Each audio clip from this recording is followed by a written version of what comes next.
Hello, everybody. Welcome back to the Footy Yarn AFL Draft Podcast. I'm here with Mitchy Edwards, big ruck out of the Peel Thunder. Mitchy, how you going, mate? Yeah, good, thanks. Thanks for having me. Oh, thanks for coming in. Now, first and foremost, you've just come back from a holiday. You missed out on the big road to the draft finale recording. Was it worth it? Oh, I don't know. Like, I could have boosted the stocks a bit more by going to this, but I don't know. We'll see on draft night. If I get picked up, it was worth it. If I don't, it wasn't. So we'll have to wait and see. Where'd you go? Just down south, so all the way to like Albany and all around there pretty much. So yeah, it was a good time. It was nice. Yeah, it was all right. All right. Yeah, well, we didn't miss you, so it's whatever. We actually, Evan Smith and Cohen Livingston both went out pretty early, so the ruck brigade sort of let you down there. Yeah, right. Speaking of the ruck brigade, I fancy myself a ruckman, but obviously I'm probably a little bit undersized for the position. So I just wanted to ask you some, ruck style questions. As a ruckman, do you have favourite midfielders to tap it to? Yes, I definitely do. Who would be your favourite mids? Reece Torrens really easy to work with. You two, yeah. Some of your Peel games, you two really flow nicely. Yeah, we link up really well. Like Clay, look, he needs to share around a bit of the go-to a bit sometimes. So yeah. Yeah, you're going Reece Torrens probably number one. Yeah, Reece Torrens number one, I reckon easily. Yeah. Yeah, and another question. I feel like it could be an obvious answer, but I don't know. Are taller mids like Dan Curtin easier to tap to compared to like smaller mids like Darcy Jones last year? I haven't really noticed too much. Now that you say it, I reckon they are. The bigger midfield is definitely a bit easier. Yeah. It's move a bit slower as well, I guess. So Darcy probably just takes off from under the ball and then, Yeah. Now, you are a Freo NGA product. We're talking about how, maybe you could end up there. You're in a real precarious position. At the start of the year, it didn't look like you'd be going past 40, and now just by purely being a ruckman, there's every chance because it's just such a weird position. Talk to me about, I guess, being a Freo NGA. When did it start and how much have they influenced your path? So it started about 2-3 years ago. Got into my first programs and played my first games for them. That was a pretty good experience. Obviously, Roger Hayden was the coach. He's a great bloke and gotten pretty close with him over the years. So he's done heaps for me and helped me with my journey. But so... Yeah, you did pre-season with them this year. Yeah. But aside from that, and I guess including that, how much interaction have you had with the Dockers boys? Do you work alongside them much? Yeah, well, obviously being at Peel as well, where aligned with them, so get to know the boys a fair bit. And that week there, really got close to them. So obviously being drafted there would be a bit of a bonus, I guess. Yeah. Have you taken on any of the listed rucks one-on-one? I've taken Maxi Noble a couple of times. Actually, I did take Sean Darcy. That didn't end too well. Yeah, I'd imagine. Yeah, so they threw a boundary throw in and I thought I had him, so I missed his first bump. I was like, I've beat him. Yeah. Came flying through and just hip and shouldered me. I was on the ground. He kicked the ball. Yeah. Goal. How did that feel physically? Did you sort of get off lightly or were you really trying to catch your breath? I was just laying on the ground thinking what just happened. So yeah. Yeah. Would you look for if you did get picked up to the Dockers, obviously straight away you're not going to be ready to take on Sean Darcy, Luke Jackson, take their spot. Do you reckon in training you're going to constantly be putting your hand up to go up against Sean Darcy, or are you going to be trying to hide whenever there's a one-on-one ruck situation? Nah, 100% I'll be trying to take him on. That's the best way to get better, I reckon, just competing against the best ruckman and then you kind of rise to their level with them. Yep, you're a much braver man than me because I definitely would not be doing that. Now, you're also part of the National Academy, one of 3 rucks in that, considered the top 3 rucks in this year's draft, yourself, Ethan Reid and Will Green. What was that experience like with the camp? Yeah, that was unreal. Obviously, it was a bit hard with 3 ruckmen trying to share the load, but I don't know, it all worked out pretty well in the end. I don't mind playing a bit of forward either, so kicked a goal in one of the games, which was just a bonus, so yeah. Yeah, do you, as rucks, do you sort of just immediately pick each other out, sort of go to each other? Do you talk to each other much about ruck craft and all that? Is there much, sharing of the tips? There's not too much ruck craft chat, but we definitely do connect on a different level, I reckon, to the midfielders. If we had 3 ruckmen in there, I reckon we'd be getting clearances the whole time. Because it'd just be the tall tap. Exactly, You 3 and DC in there, that'd be the easiest ruck battle ever. Yeah. Is there, how much is there to ruck craft? Because when you look from the outside, it's sort of just just jump up and tap it. Someone's going to be there, you just jump up and tap it. When you're, actually going up, are there thoughts going on in your brain? Or is it sort of just because when you go one-on-one, you're not thinking, you're just doing. Is that the same with ruck, or are you trying to think about where you're placing it? There's a fair bit going through my mind, really. So, it's whether or not you have to have a lot of trust in the midfielders to get to their spot, because if you tap it there and they don't get there, the ruckman looks like an idiot. But also like, really sometimes it's just like, looking at the other ruckman where he's starting, obviously with me, my strength's athleticism, so I'm trying to get as much distance from him within the circle as possible. So, that also comes into it. And then sometimes considering grabbing the ball out of the ruck yourself, but if that doesn't work out, it doesn't look great. How often do you reckon you'd grab the ball out of the ruck? It depends. That Colts level against a smaller ruckman, Yeah. I started doing it. So, yeah, just some easy disposals, I reckon. Yeah. And you were talking about those academy games. You sort of went forward and managed to kick a goal, but you're getting such limited game time. And I think recruiters sort of know and understand that. But how tough are those games when you're up against AFL-listed players, AFL-listed rucks, and you're getting, such little game time, you're going straight off and resting straight away? It can be a bit frustrating. I guess it's just making the most of your opportunity because, like, before maybe potentially getting drafted, you don't get versus many AFL listed players. So it's just really giving a red hot crack when you're out there. And Yeah, how tough was that one in Mount Barker, SA one? That was terrible to watch. I can't imagine how it would have been to play. So I got kind of lucky. I actually got to miss a quarter of that game because everyone has to miss one quarter. So I missed the last quarter when it started pouring down with rain. But yeah, the ruckman I versed was unreal. So that's Vicentini, the Port Adelaide ruckman. Was it him? No, Lewis's Hayes' brother, Sam Hayes. Sam Hayes. That two ruckmen. He's pretty big, so that would have been a tough one. Yeah, he monstered me at the start. So yeah. Yeah, and as far as all the other players in the academy, rucks or not, who was someone that really impressed you? Because when you go together, there's, other than the 3 WA boys, a whole bunch of people you probably haven't seen before. Obviously everyone would say Harley Reid. I guess like before that stage you didn't realise how good he was. Like there was thoughts, he might be a bit overhyped, but when he actually got out there and was palming AFL listed players off, you thought, geez, he's pretty good. So yeah, did you get to tap it to him much? The first tap of the Sandford game tapped it to him and got the clearance. So yeah. And Peel Thunder. Obviously, we'll start with last year, coming off a flag. How good was that? You're playing in, one of the best ruck duos Waffle Colts has seen with you and Brody. How was that season and coming away with the flags at bottom major? Yeah, that was unreal. It was a very rewarding year. I guess me and Clay and Ethan Logan had to make a pretty big sacrifice going into the finals to miss the game at the MCG. So, I don't know, we beat Subiaco by 1 point. If we lost, it might have been another story, but it was definitely worth it in the end. Yeah, absolutely. And that was a pretty intense game, obviously, to go up by, 2 or 3 points. Yeah. How was the pressure leading over? It was starting to get some people coming in. It was a pretty warm day. Talk to me about, I guess, just, the pressure of the game. There's a lot of pressure. Like, I don't know, you watch the replays now, like I just watched them during school this year, and it was actually a fairly decent crowd. You don't notice it too much, I guess. But, I don't know, it was very hot. I remember I was chasing someone down the ring. I could just feel my calf cramping, but I know I couldn't stop, so it was insane, yeah. Yeah, and, off the back of that, when you win in the flag, what are as much as you can say, what are those celebrations like? They were pretty good. I don't know, there's a lot of happy boys, and I don't know, it was just a good night in the end, really. Yeah, what time did you get to bed, you reckon? About 2-3 o'clock. So early start and early finish. Yeah, it was. And this year, how much did we always with like the senior group for training? Were you straight away with the senior boys training with them, or was it with the Colts to start? I think it was straight into the senior boys, yeah. And then obviously went back to the Colts because I wanted to train with them a bit because I was going to play with them. So I just wanted to get to know a few boys. But then, it was only 2 or 3 Colts sessions really. Yeah, and is there much interaction with the Dockers boys when you're doing Peel training? I know some of the Peel boys get to train with the Dockers, but does it go the other way where sometimes the Dockers are joining in with Peel training? Yeah, during finals when we were doing finals prep at training and all that, the Dockers boys came down. They were great. They really become one within like the team, and just all really gels together, and it's not even like they're not there half the time. Yeah, and you were sort of playing. I didn't actually see any of the reserves games. I would never do that to myself to watch reserves footy. But no, you were clearly not playing like a primary ruck role. There was obviously other rucks in there. Maxie Noble.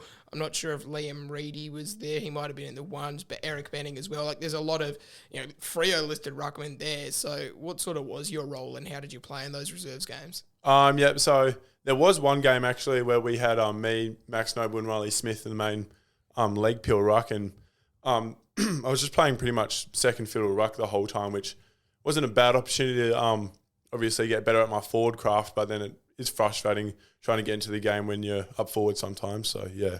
Yeah, and the difference between, It's reserves in Colts and Colts last year to Colts this year. Your numbers in Colts this year, you're averaging like 35 hit-outs, just under a goal a game. I won't bore you with the numbers, but they were pretty good numbers. Not to say that, the competition's easier, but how much better did you feel when you were playing Colts comparative to when you were playing Colts last year or playing reserves? Colts this year, obviously I developed a lot more and was a fair bit easier. So that's why I decided to move the jump up to reserves, because just got me a lot better, and really it's just getting me more ready for the AFL environment, coming up against bigger bodies. Obviously the skill level might not be as good, but the pace and just the what's the word? Tempo? No, I don't know. I was going to say the bigness of the bodies, but that doesn't make sense. The size? The size of the bodies, yeah, that's it. Yeah, okay. And Ruckman moment. I was trying to, big you up earlier saying rucks aren't just going in and not thinking, and now you just can't even think of words. Geez. So, were you close to a league hit out at all? Obviously, it's tough with all the Dockers listed boys. Was there any sniff? So I was first emergency against Eagles, and then obviously didn't play. And then I walk in the change rooms a couple of weeks later, and we're talking about it with some coach, and he goes, "Oh yeah, if we won against East Perth, we would have played you." I was like, "Don't tell me that, but yeah."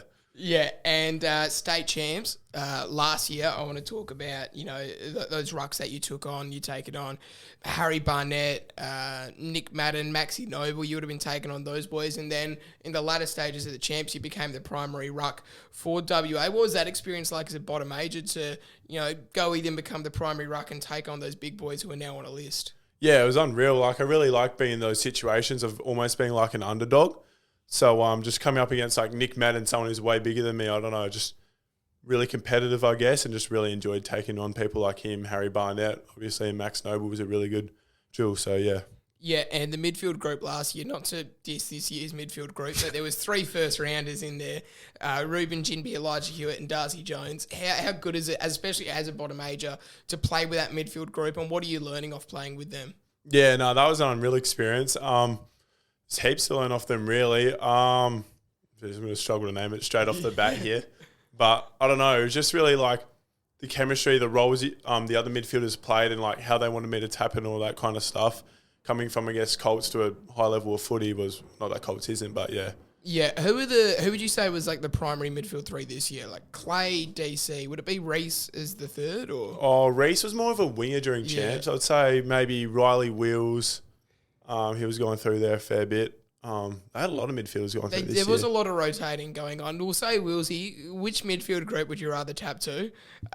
Ruben, Elijah and Darcy, or Willsy, DC and Clay? Oh, nothing against Clay, DC and Willsy, but definitely Elijah, Ruben and Darcy. Yeah, and Ruben's champs were unreal. Yeah, they're unreal. Like, being right there in front of it to watch it all, how amazing was that? Yeah, it was actually unreal. Like, I don't know, the amount of effort he put into everything as well. Like, I remember I was chasing someone going flat out and he just came flying past me, absolutely mowed some guy down, so it was good. Yeah, now I remember I saw you at the National Academy game at Marvel, and some of the SA boys were talking about, and the Allies boys were talking about, the size of the rucks they had, and you were getting a little nervous. There was, the blokes who were over 100 kilos and all that. So you did face a couple of them this year. You got Lockie Smith, who's, I've got it somewhere here, 101 kilos. Caleb May, 207 centimetres, 108 kilos. What's it like playing those boys?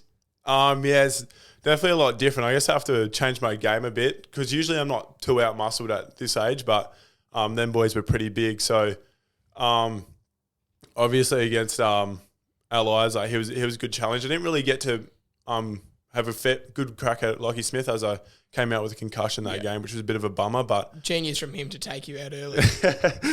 Yeah, that was a bit, yeah. Yeah, and the difference between playing on rucks like that, not to say they aren't great users of the ball, but they're very tap-dominant rucks comparative to Ethan Reid or Will Green. Yeah. I don't think he actually played on Will Green. No, I didn't get a verse Will Green. Ethan Reid, Taylor Goad, like those sort of mids, those rucks who also sort of almost double up as mids and are really good around the ground. What's the difference in your approach like, for taking on either of those types of rucks?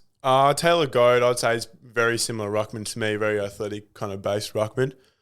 Ethan Reid, he's got unreal running capacity. So the whole time I was just trying to check his run the whole time, slow him down, but every now and again he kept getting away from me. And then just slowly does, and you don't even notice after a while, and then he's out on the wing running with the ball on the other side of the ground. So, yeah. Which kind of ruck do you prefer to take on? Like the big tap dominant rucks that are, going to beat you up in there, or the rucks who are going to keep you running all day?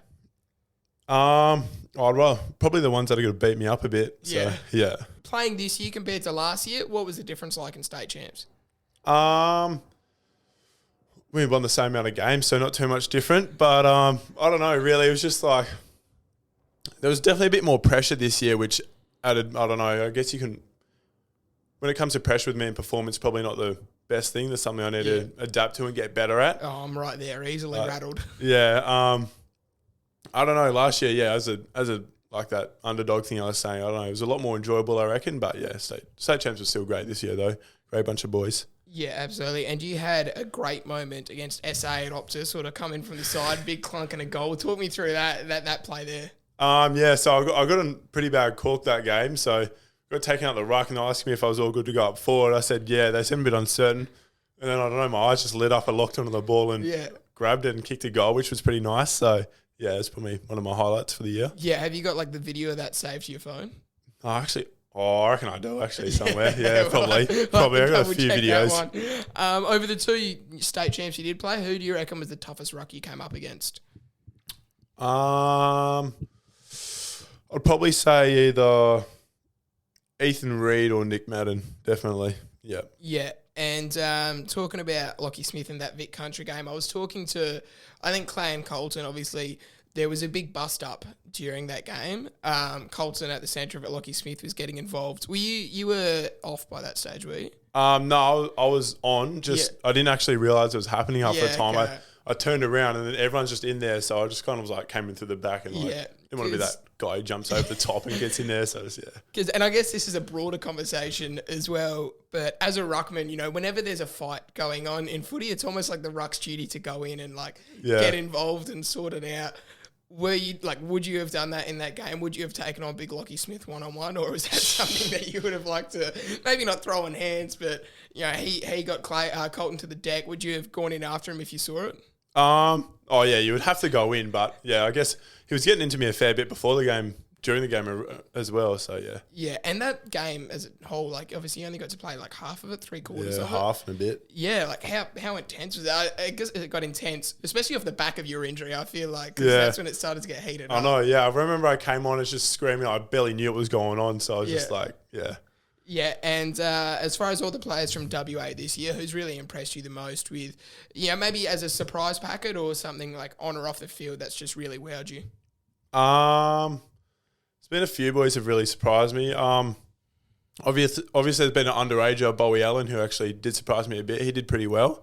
But going from this year's draft cop, probably say Reece Torrent did step up to the level. I'm not being pure biased here. Yeah. But I don't know, he got the state call up, went into the wing, and just some of the vision he showed when he was playing, and just his kicking was elite. So clean, so smooth moving. I remember Vic Country spotted someone out the corner of his eye and just hooked it around the corner and laid someone down the forward line. That was pretty unreal. He was magnificent. Who'd you least want to room with on an away trip?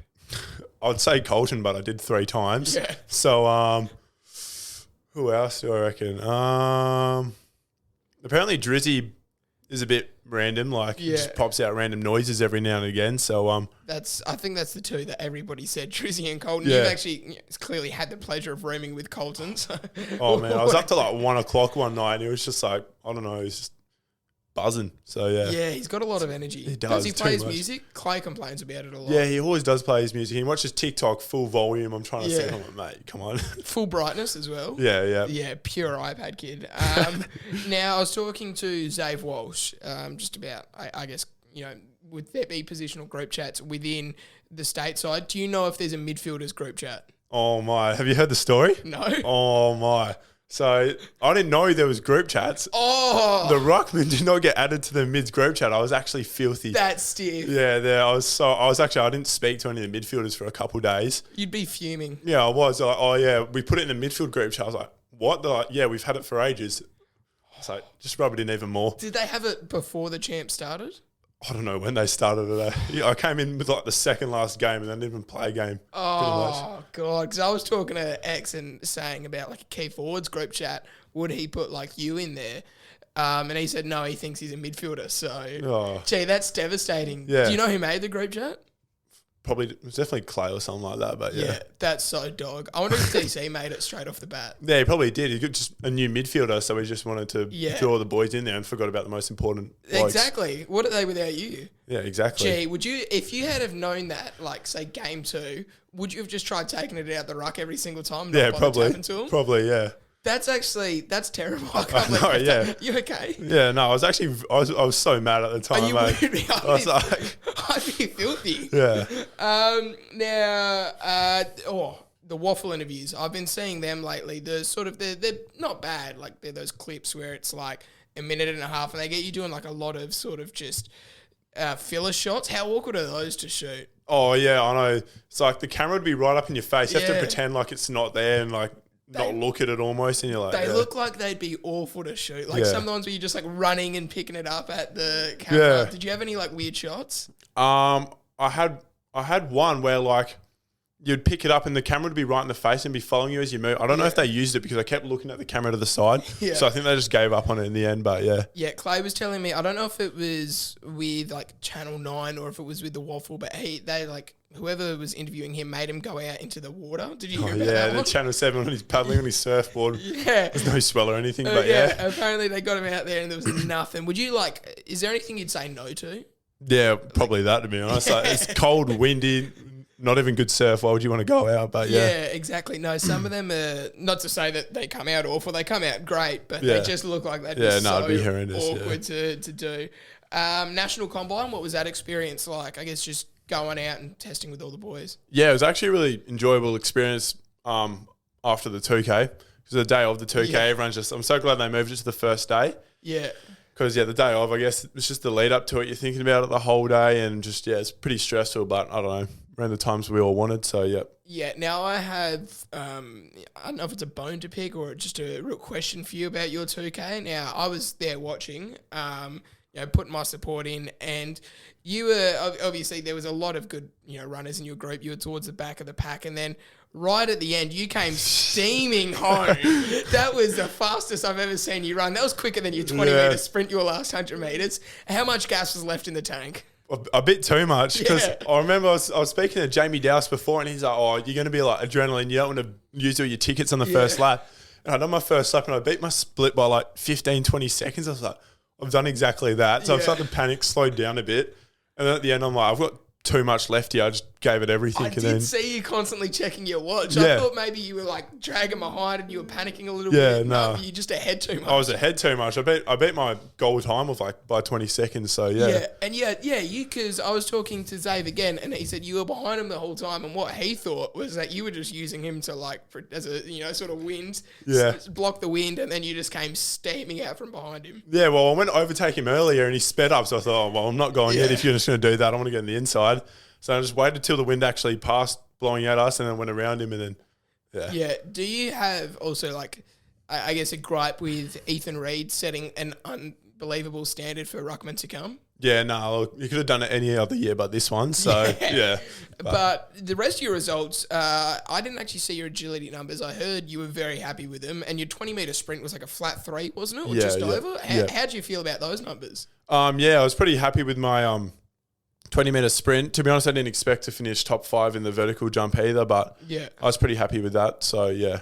Yeah, and that 20-metre sprint, is there, like, enough room for you to, like, slow down properly? Because it was not a very big, like, finish spot. Yeah. A lot of blokes are going into that wall. Compared to Chewett College, you would have, like, a 5-metre gap at Chewett College until you hit, like, a brick wall pretty much. So, I guess we were kind of used to it, but, yeah. Was Chewett College the start of the year one?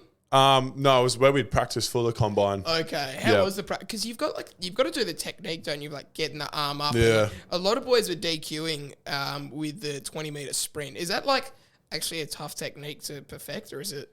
Yeah, a fair few boys were actually laughing at me doing it. Yeah. Because, I don't know, I had like one day where I didn't even get a run in. I just kept getting DQ and I was just getting so mad. Yeah. But, I don't know. It's just, I reckon it's just like even the court there is just really slippery. And it's not ideal. At but Chewett yeah. or at Chewett? Yeah. I also heard at the start of the year testing. Did you do that state Yeah. testing? The 20-metre sprint was like 16 metres. Yeah, but yeah, I don't even know how that worked, but that's unreal. Yeah, what was your time on that one? Worse than my 20 metre.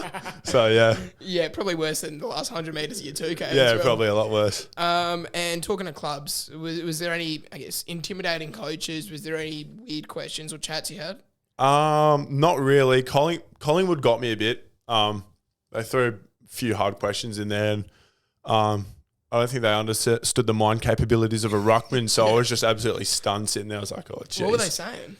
I couldn't even recite. I kind of just gave up on the questions. Yeah. But yeah, it was just hard stuff to answer. Yeah, how many chats have you had with clubs? Like, how many clubs have you spoken to?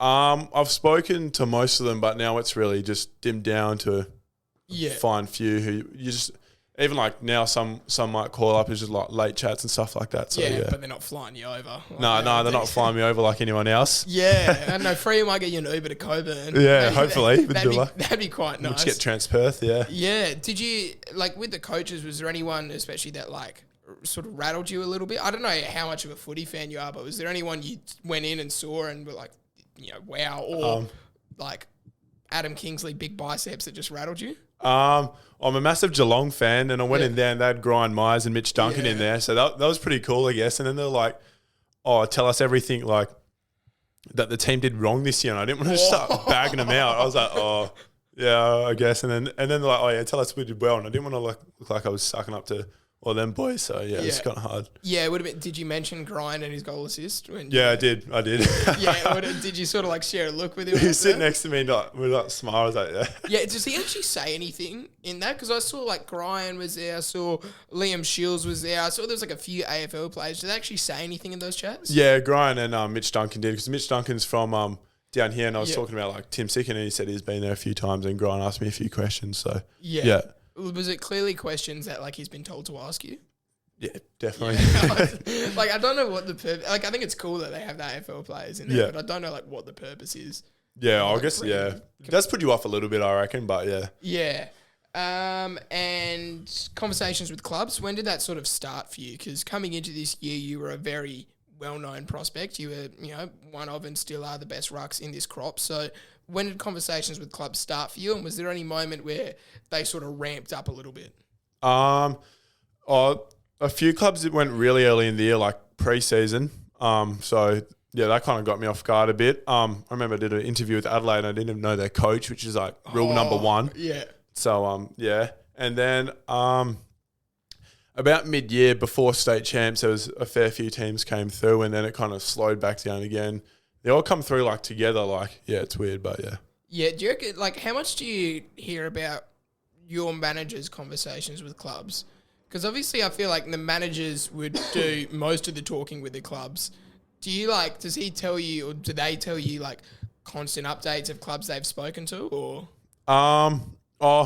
My manager doesn't really, I'll ask, my manager will tell me, but he doesn't go out the way, I guess, which I kind of prefer it that way. It keeps me a bit more relaxed and that kind of stuff. So he lets me do my own thing a bit, which is good. Yeah. Now we are just days away from the draft. We were talking about this less than a week to go. How are you feeling? It's weird. I was talking to Clay about it today. It's like very bipolar. You get like really excited, and then you're like, all the nerves come in, and you're just like, you don't know what to think really. It's unreal. Yeah. What are you going to do on draft night? All the boys are going to be at Levers after my stat. Yeah. So I'll probably just do it with the family, something pretty low key. Yeah, and like just with all the conversations you've had with clubs, you don't want to like say, you know, I feel like I'm getting drafted, or I don't think I'm getting drafted. But where have the conversations with the club sort of left you? Because some boys would know or have an inkling more than others. Do you feel like you're getting drafted? Because I think from the outside it looks like you are, but do you feel like you are? Not really, but like that's just me as a person. I guess I'm not an overly confident person. Like I'm too humble sometimes. Yeah. But I don't know. Sometimes I do feel like I'm going to get drafted because like obviously I read all this stuff on the internet. People say they don't, but I reckon most people do. Yeah. So, yeah, I don't even know, but yeah. Yeah, who do you reckon reads the articles about them the most? Oh, Clay again. Yeah. He always messages me. He reads Big Footy sometimes. Like, mate, what are you doing? True. Well, Big Footy's like the lowest of the low. Yeah. That's rule number one. Rule number two is know the coaches of an AFL club. Rule number one, do not read Big Footy. Yeah, 100%. Does he also watch his highlights the most? Oh, probably, yeah. I remember he loves himself. I'm at the draft combine. He's standing there tensing in the dark. He's like, Mitch, take a quick photo of me. I'm like, mate, no. If he said Yeah, that. 100%. I've got the photo on my phone actually because I did, but yeah. How often? how often is he shirtless? All the time, whenever he can be. Mate, no, we got to his house, and he was shirtless. Like he's got all the clothes there to choose from, and he was shirtless the second we got there. Yeah, no, I remember I did a gym session in Peel with him. We didn't even start doing anything yet. Shirt was off already. He's tensed in the mirror. I'm like, mate, calm down. Has he ever done like pre-season running with a shirt on? Probably not. Yeah. 100% not. Not that I've seen. That completely checks out. And just to fill the time, what are you doing up until the draft? Just running and gymming a lot. Really trying to gym more than I run, but yeah, it's just a bit of both. Yeah, what is it like? I think if and when you get picked up, the clubs would probably tell you a bit more what they want from you in the off season. But what do you sort of want from yourself? Because I think bulking up's probably the big one, especially for rucks. Is that sort of your primary goal for the off season? Yeah, because I guess I need a bulk up, and then also need to improve my endurance. So it's kind of like getting the balance right. Yeah. So yeah, I don't know. It's just kind of, I guess the S&C coach would help me with that a fair bit as well. So. Yeah. All right. Well, Mitch, that's all I've got for you. Thank you for getting on, mate. It's been a pleasure to speak to you across the year. And best of luck for next week. Too easy. Thanks for having me.